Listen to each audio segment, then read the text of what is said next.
Hello, my name is Rich Park. You might know me from some of the things, that I'm going to talk about today. And before I make the common mistake of this user meeting, let's share a screen. You can see a big PowerPoint, I assume. Yes, excellent.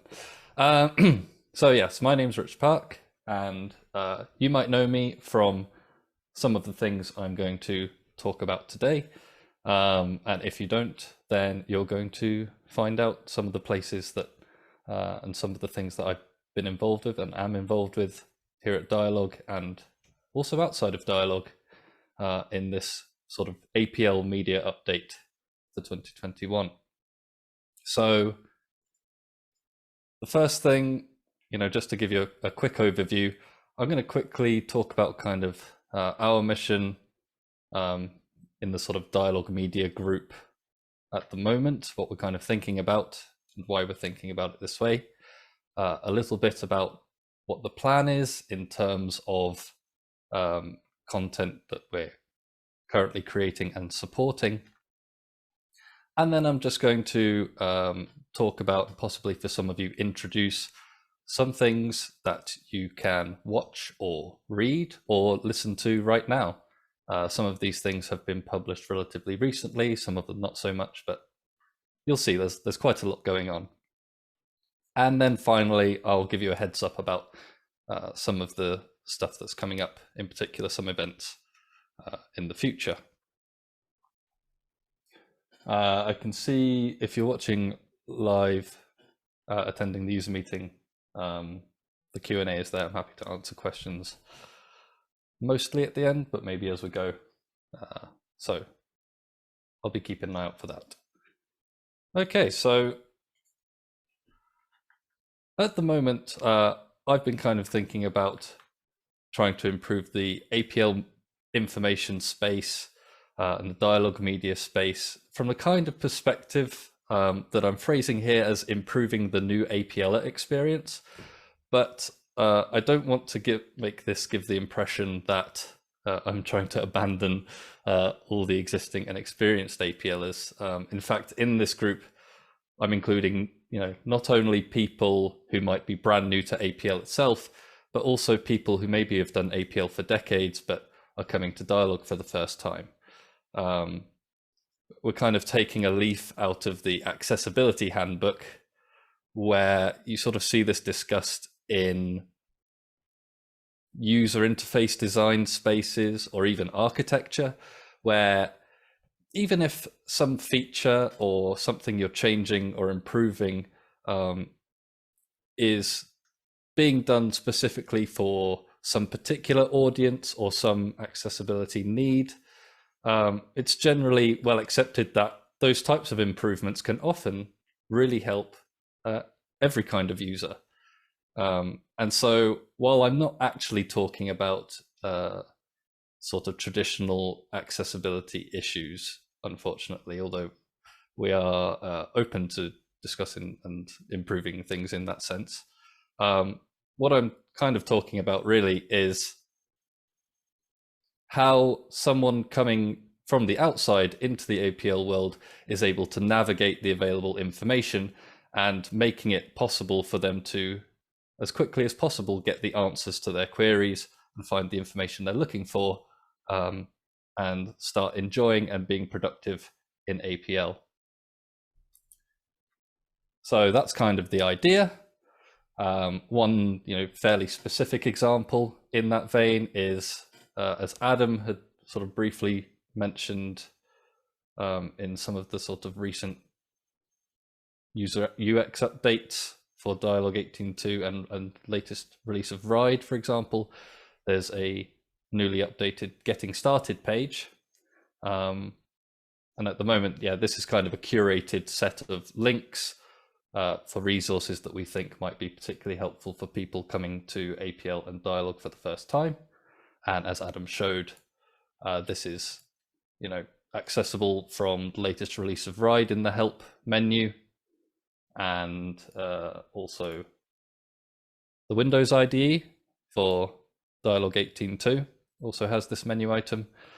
And just so you know where to find it on the main website, it's under the Learning tab at the moment.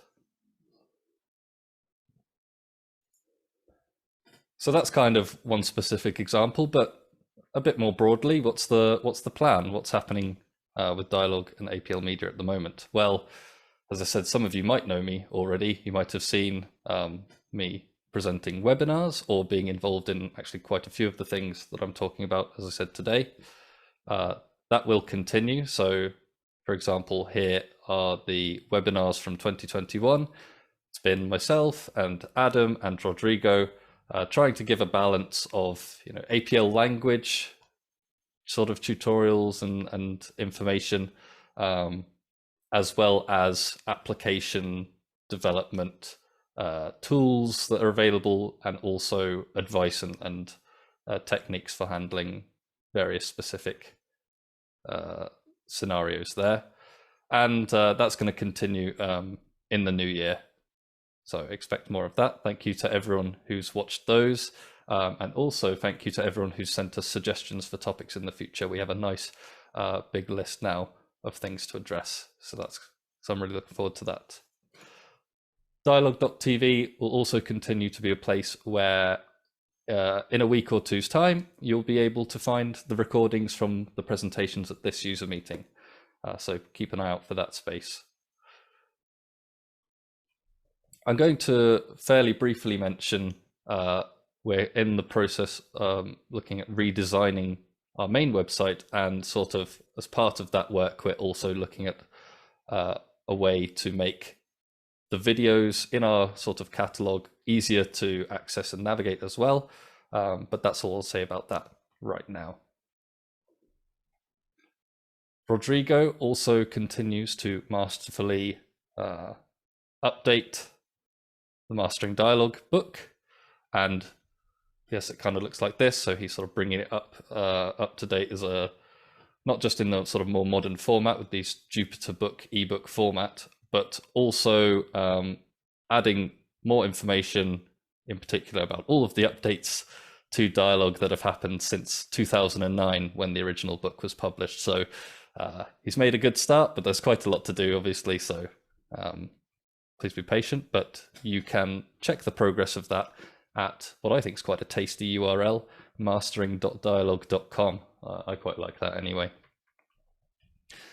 And also we're working on more introductory training sort of materials, including a current work in progress at course.dialog.com.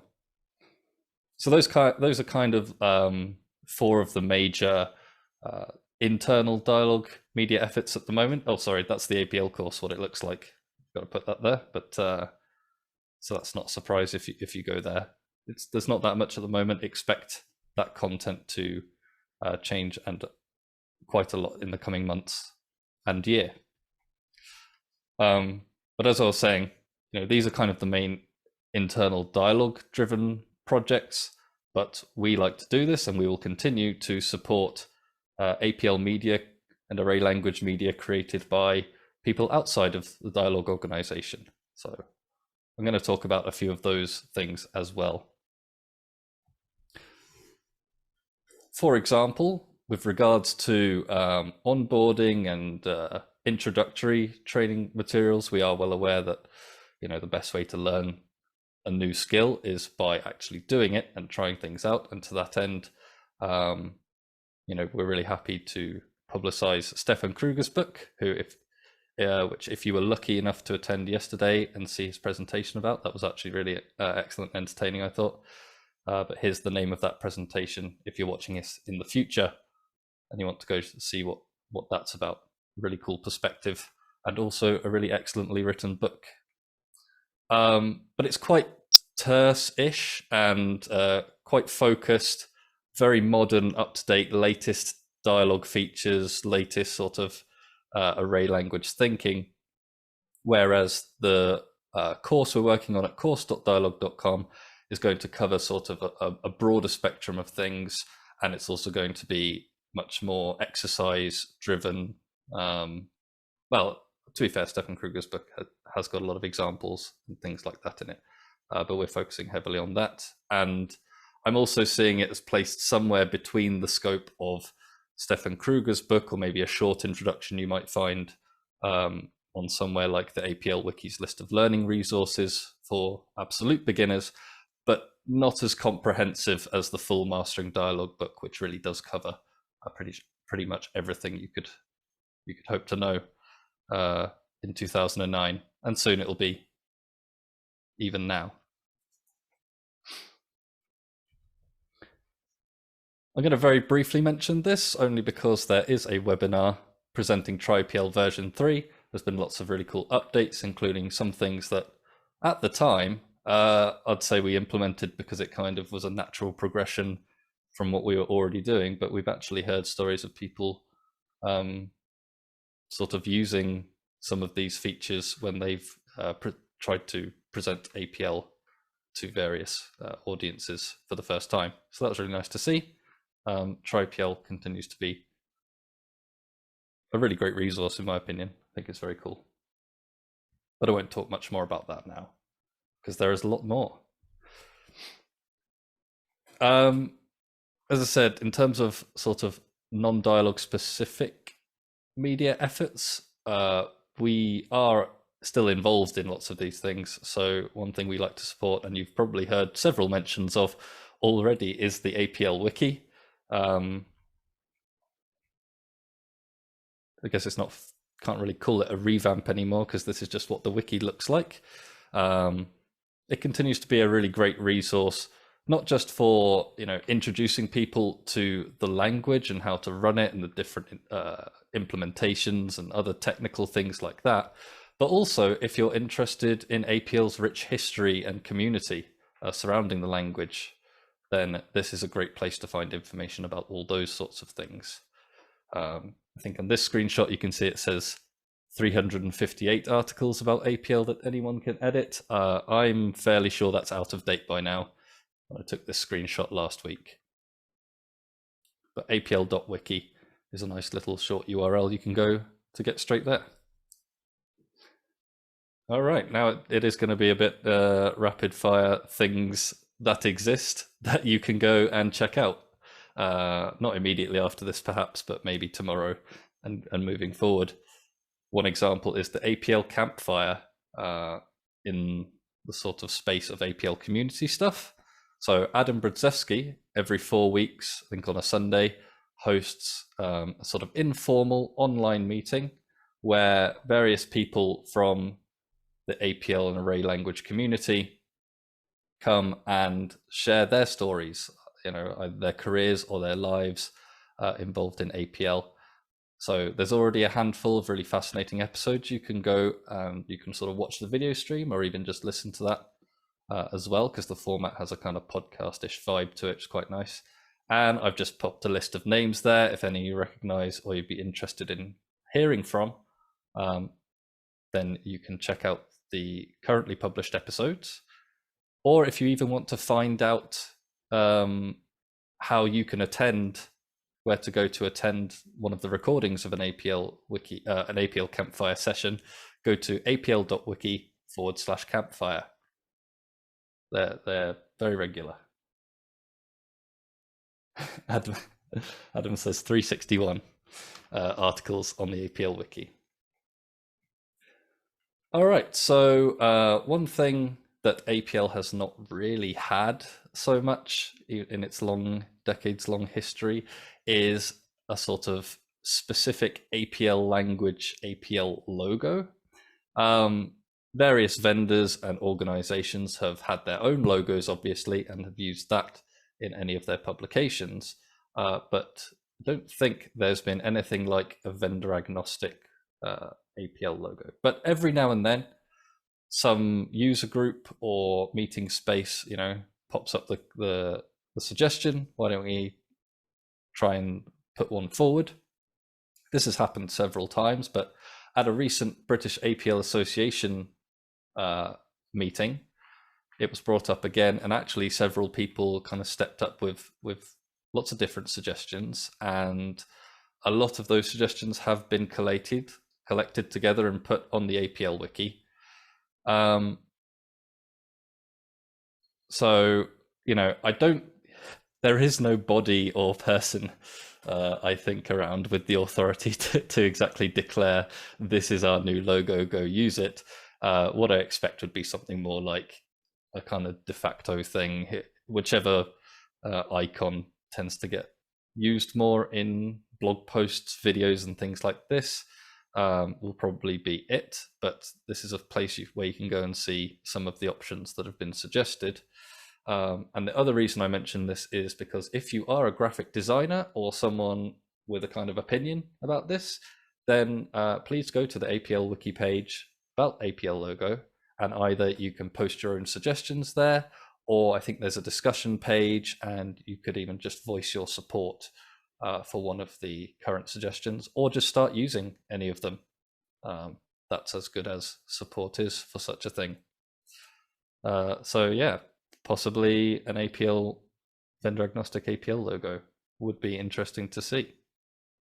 I'm not saying I've put my vote out there, but this is the one I've chosen for this slide. So I think a lot of people in the array language space know this, but the array languages do like to talk to each other quite a lot. Not necessarily, I mean, programmatically, I mean culturally. People who are involved in one language will often talk to people who are using others. So here we've got APL. I don't think there's exactly a Q or a K logo per se, but I've just got the logos for Shakti and KX up there, who produce those languages. New kid on the block, BQN, which some people might have heard of, and also the language J. We know that, people in these communities discuss things with each other all the time, and ideas from one language will often get implemented in another, and vice versa. But I just want to, talk about sort of in a broad sense some particular media efforts in the array language space, maybe not just APL specifically. So that's why I'm bringing this up. One such thing that started this year is the Arraycast podcast. You can find out more and listen to episodes on arraycast.com. It's a podcast about array languages, generally as the ones I've just described, hosted by Connor Hoekstra, who is a fairly prolific APL evangelista enthusiast, but a professional C++ programmer, produced by Bob Terrio, and then myself and Adam and Stephen Taylor are sort of regulars on the show, and that's sort of on the left column of names there. But if you're interested, some names from the APL and array language community at large who have been featured as guests listed on the right there. So if you're interested, again, hearing any of those perspectives on various specific topics, ranging from people in the community to specific things like tacit programming or comparing array languages and things like this, go check out the Arraycast. Actually, if I've got a minute, I've also been kind of pleasantly surprised myself. I think when it started, I saw it perhaps as something fairly niche, that only people who already were interested in array languages would go and find or hear about. But actually, from some of the feedback we've had, it seems like people are discovering array languages through the podcast. So that's been really amazing and cool to see from my perspective. Yes, Cozy and Single Assignment C project, among others. Thank you, people in the Q&A, for pointing those out. And I'm sure a list of umpteen other array languages that I have neglected to put on that slide, and I apologize for that.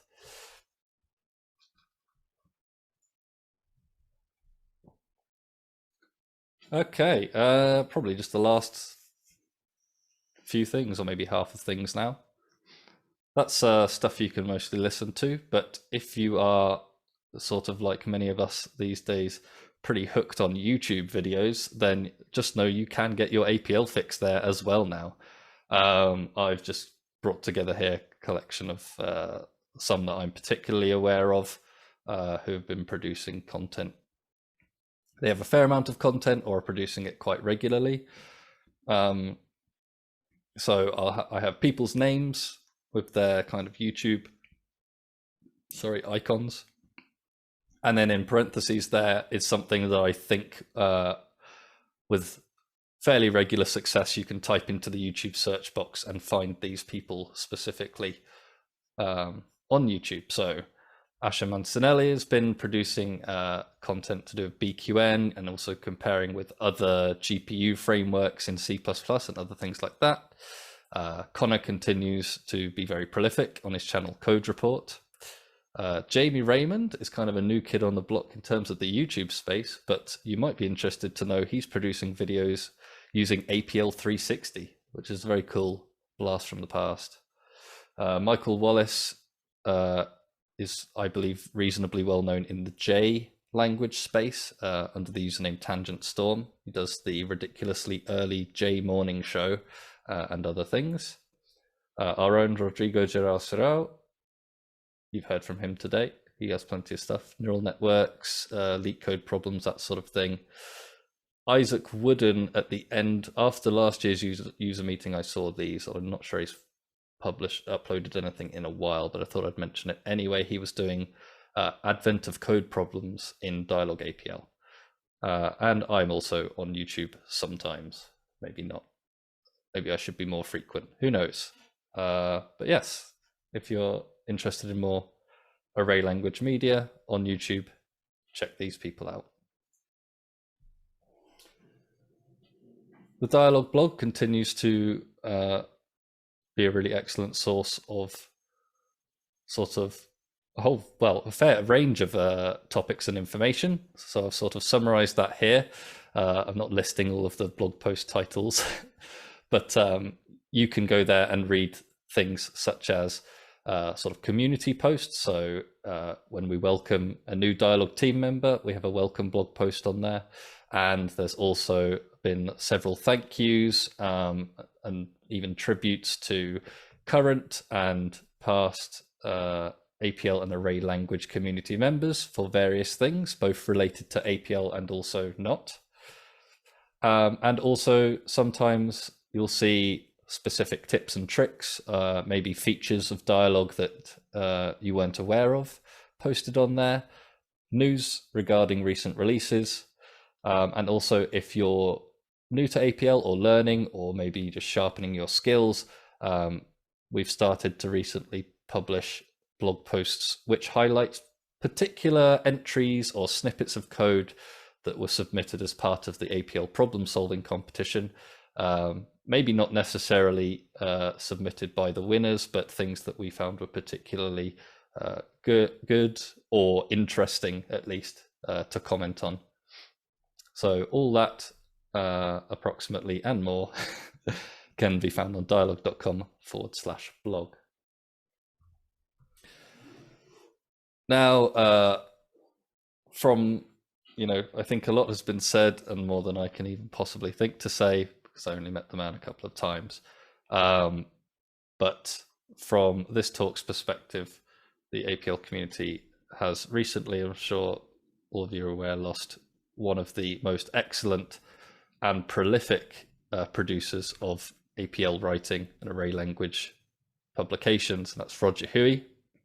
I just wanted to sort of take this chance to point out ways that you can at least find the stuff he's produced, and you can even see just how prolific he was. If you go to the his APL Wiki page, although he has a proper Wikipedia page and many other places where you can find information about him and things that he posted, but this is a fairly decent collection of a lot of the things from essays that he published on the J Software website, videos of presentations that he gave, or even in the external links, there's collections of the Dyalog blog posts by Roger, or even fairly recently he was publishing posts in the Dyalog forums with some really interesting explorations of both APL and mathematics.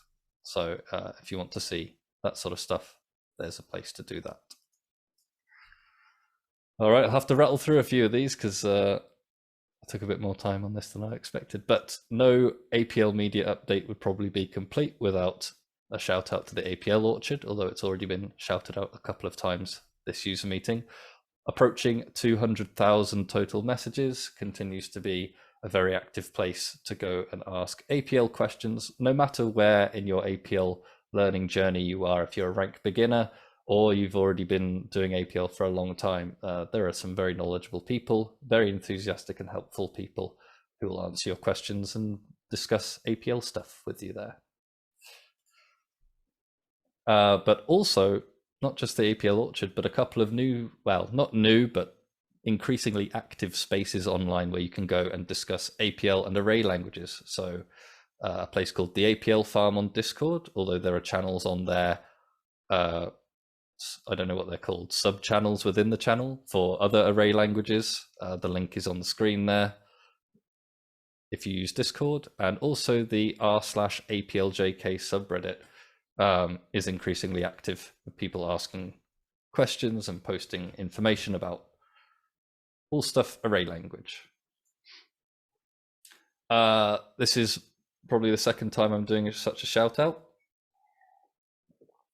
but I just want to encourage people, if you have a question, maybe consider posting it tagged Dyalog or tagged APL or both on Stack Overflow. In fact, this screenshot, which I also took last week, I think is now out of date, because I think there's been some new questions even today posted, and they get answered fairly quickly.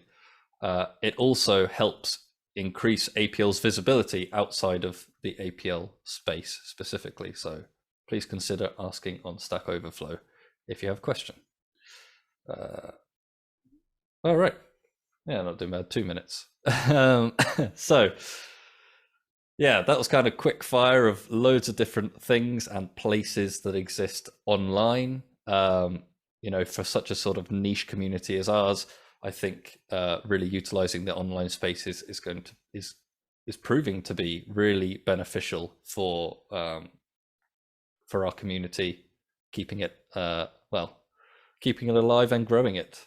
But also, I should mention these specific places and events. So if you want to find out about existing APL user groups around the world, the APL Wiki has such a page of some of those, but I think they're all largely APL focused. If you also interested in array languages more broadly, sigapl.org is a good place to find out information about that and those things. And then in terms of things that are coming up, British APL Association sort of open sessions continue every couple of weeks on Thursdays, and New York City J User Group has a meeting coming up soon, as well as APL Germany. And with 1 minute left, I have to give my call to arms for APL Seeds 22. So APL Seeds is an online user meeting, much like this one, but targeted really at new and prospective users at APL. Here's the title of talks that you can find now on dialog.tv from this year's meeting we held in March. But the one coming up, which I have less than a minute to mention, APL Seeds 22. It'll be in the spring next year, probably a similar time as it was last year, around March plus or minus. And also, if you're an existing APL user and you think you have an interesting story to share, we'd love to hear. In particular, if you're someone using APL kind of day to day, we'd love to hear stories of how you find APL beneficial to your kind of regular running of procedures.